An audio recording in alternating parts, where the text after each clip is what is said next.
Hey good people, welcome back to my channel. This your girl Jessica. I'm back for another video this week, and this week I decided to do a little something different. I know if you have been following my channel, you've probably seen a lot about situationships, and the reason why I've been talking about that so much lately is because I feel like that is such a hot topic right now, and it's also the reason why a lot of my clients reach out to me for help and need to know kind of what to do, trying to navigate conflict with the person that they're seeing, because there's this struggle. They want a relationship.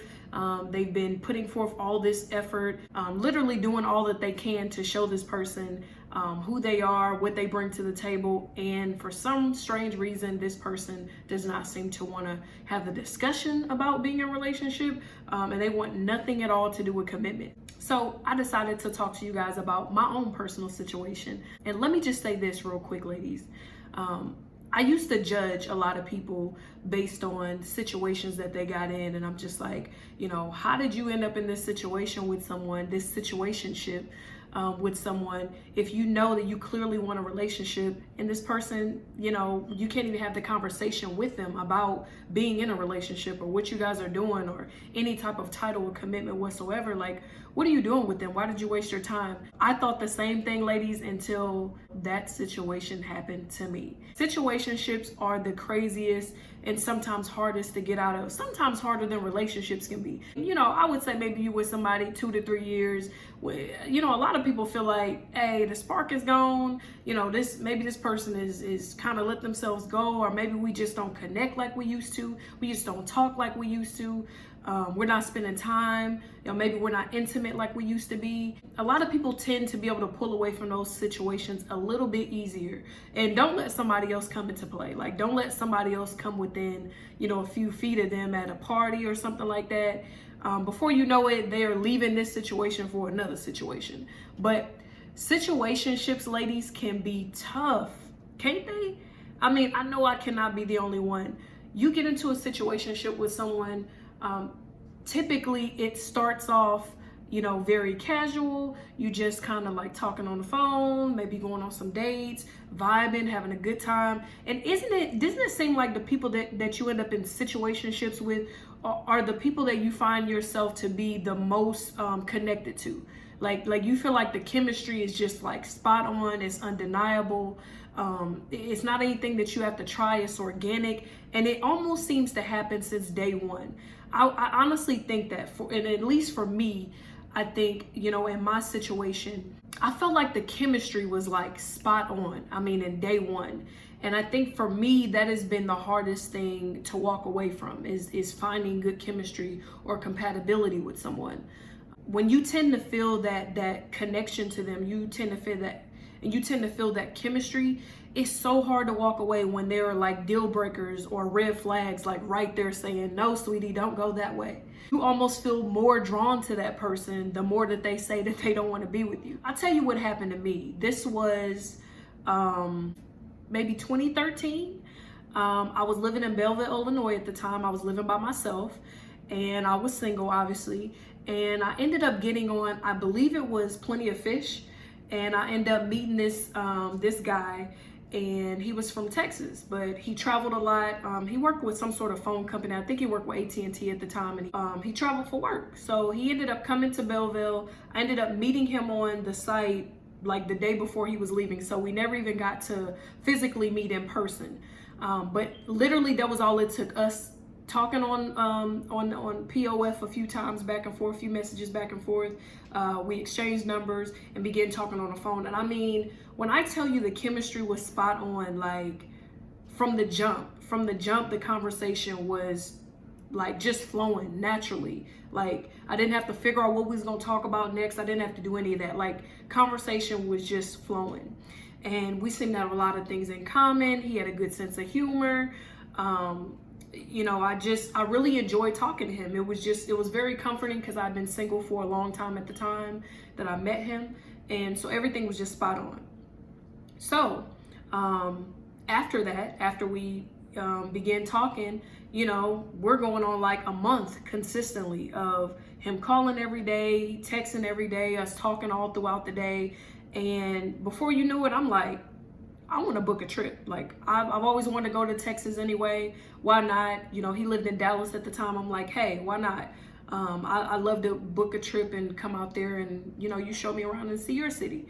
It just so happened I had an ex coworker slash friend that I worked with years and years ago back when I worked at a bank. I knew her and she had moved away from St. Louis area and moved to Dallas. And so I reached out to her and I'm like, hey, you know, honestly, I'm seeing this guy and I was thinking about coming down there, you know, hopefully also being able to see you. I would love to stay with you because I would not want to go and stay with this guy that I don't know. You know, I was taking precautions. And again, I don't want this to sound like a using situation, because me and the person that I'm talking about, the female, we were very close and still keep in communication even to this day. This is actually a friend of mine that I would talk to. So it was a-okay. She didn't mind. So I booked the flight, got down to Dallas, and we went on our first date. And we went to Uptown Dallas, I believe. And we had dinner. We had dinner right outside. It was nice. It was kind of a breezy night. And it was just perfect. Like, we sat, we talked, and you knew that you both felt that it was a mutual feeling. You almost felt giddy and excited to be around this person, but that's literally how it felt.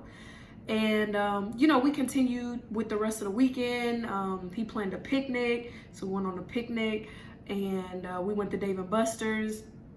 Again, nothing but fun, nothing but good times. At this point, not even like anything physical, literally just enjoying each other's company. And it was an amazing trip. I think I may have spent 3 or 4 days there.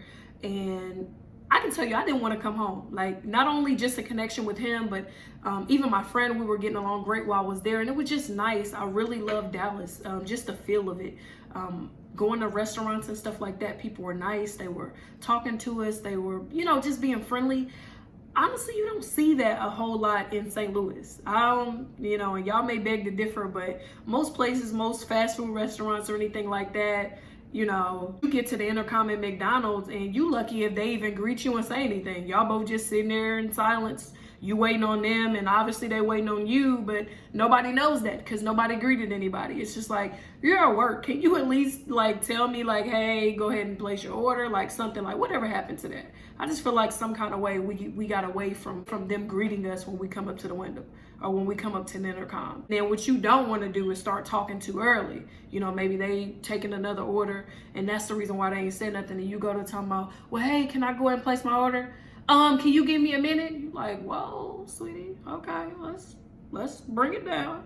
So I don't be wanting to get into it with nobody. But anyway, that's a whole nother story. You guys know what I'm saying.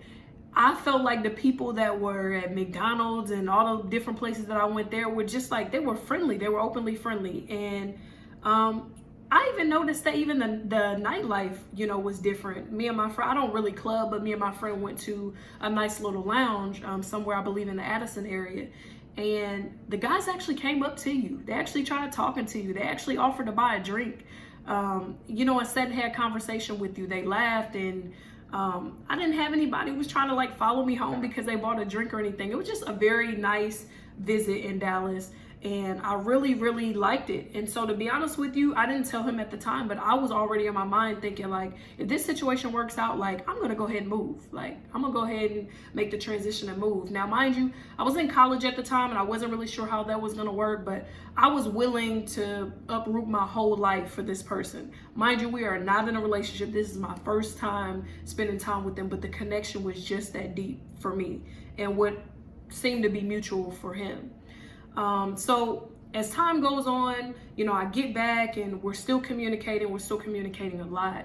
We're talking to one another. Now he's planning trips to come see me. And I would honestly say after that, I may have came like one other time while we were dating. But during the course of the 8 months that we were in a situationship, he pretty much always came to see me. So we planned every single month to see each other.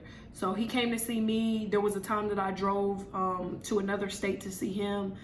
Your girl was tripping. Like, and I say that I was tripping because this was not my man. This was not a person who I was in a relationship with. So I was really overextending myself for someone who wasn't yet having a conversation of you know, hey, this is my intent with you. This is what I'm wanting to do. I want to be with you. There was no confessing of, you know, how he really truly cared about me. Although, I mean, he said nice things and complimented me, but there was no conversation of what are we doing? Where is this going?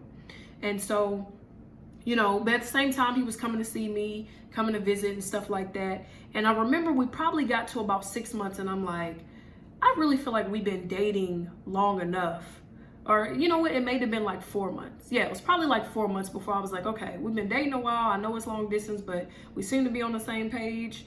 Like, why is he not saying anything? You know, I'm kind of trying to like wait on him, but he's not saying anything. So eventually I'm like, you know, hey, how do you feel about me? Like, you know, where do you see us going? Where do you see the situation headed? And there was just all this talk about, man, I was in this bad situation, this bad relationship, you know, and I got hurt, and, you know, I'm just really not ready for a relationship right now. You know, I'm just, I really do like you and I care about you. At the same time, you know, I just really like need time to kind of get there. So I'm like, okay, you know, I can do that. I can be patient, you know, okay. So I'm gonna try to work with the situation as is. But as time goes on, you know, then there's times where, you know, maybe a day goes by and then he's not really texting like he used to. And there was just I remember all of these mixed signals kind of coming through. It's like we would talk all through the day, most days, and then there would be those random off days where I just wouldn't hear from him. Or if I did reach out to him, you know, then it would take him a long time to respond. And so, you know, I'm like, hey, you know, are you seeing somebody? Because if you're seeing somebody, you know, I take a step back. It's not a big deal. Like, just let me know, you know, let me know what's what. No, I'm not seeing anybody. I'm not dealing with anybody. That's not the case. You know, I'm not really ready for a relationship anyway. We're good. But I'm like, but your actions, like, you're switching up. So I know that something's going on. It almost got to the point where I can literally feel his uncomfortableness with having those commitment conversations, or what are we doing? And I would do this every so often. I keep telling myself it's not a big deal. I'm not tripping about us not being together, you know, quote unquote, like in an official relationship. But it really did bother me. Like, the truth is, it really did bother me. And it's the same way for all women. You would tell yourself, like, it's not a big deal. You're being patient with him. He's different than other guys, or you don't want to pressure him into anything. We have these ways of trying to be so understanding. And at the same time, this other person is completely running the situation. They're getting majority of the benefits while we're on the sidelines waiting to be chosen, which is a terrible way to go. In the midst of all of this, I'm literally waiting on him to choose me. I'm literally waiting on him to say, hey, I want to be with you. I already know where I'm at. I already know I'm head over heels, you know, at the time, but I'm waiting on him to say that he wants to be with me. And I keep thinking, like, well, what else can I possibly show him? You know, when he comes, I'm trying, I'm being me, but at the same time, it's like, I do want it to get across that I'm feeling you. Like, I'm feeling you. I'm willing to invest in this situation. I'm willing to put my time and put my energy into this situation. And I remember going back to the whole conflicting things, because, you know, they'll do certain things, but then they'll pull away in other areas. And that's really just to keep you at bay. They want to do enough to keep you around, but not enough to really claim you. Like, we probably are like 6 months in, 7 months in, or around this time, and Thanksgiving comes up. And so he didn't live in the same state as his parents, so I just automatically assumed, well, he's gonna go and visit his parents, you know, for Thanksgiving. So it wasn't even a thought if we were gonna see each other for Thanksgiving or not. But he surprised me, and so he reaches out and he says, hey, you know, I was thinking about coming to see you for Thanksgiving, and, you know, what do you think about that? Do you feel like it would be okay? I had even already introduced him to my mom. He had met my sisters, and I believe met my grandmother also at the time. And so I was like, okay, well, you know, let me think about it. Because at this point, I really am kind of getting fed up with the whole thing of, you know, I've been hurt, and I don't know if I want a relationship right now, because I'm like, I'm pulling out all the stops here. Like, I'm doing everything that I possibly can to show you what I'm trying to do. And I remember reaching out to my grandmother. Now, my grandmother she's straightforward. Like, she's straightforward. She don't pull no punches with nobody. She gonna tell you what she think, and that's just that. And she not really gonna too much worry about how you take it.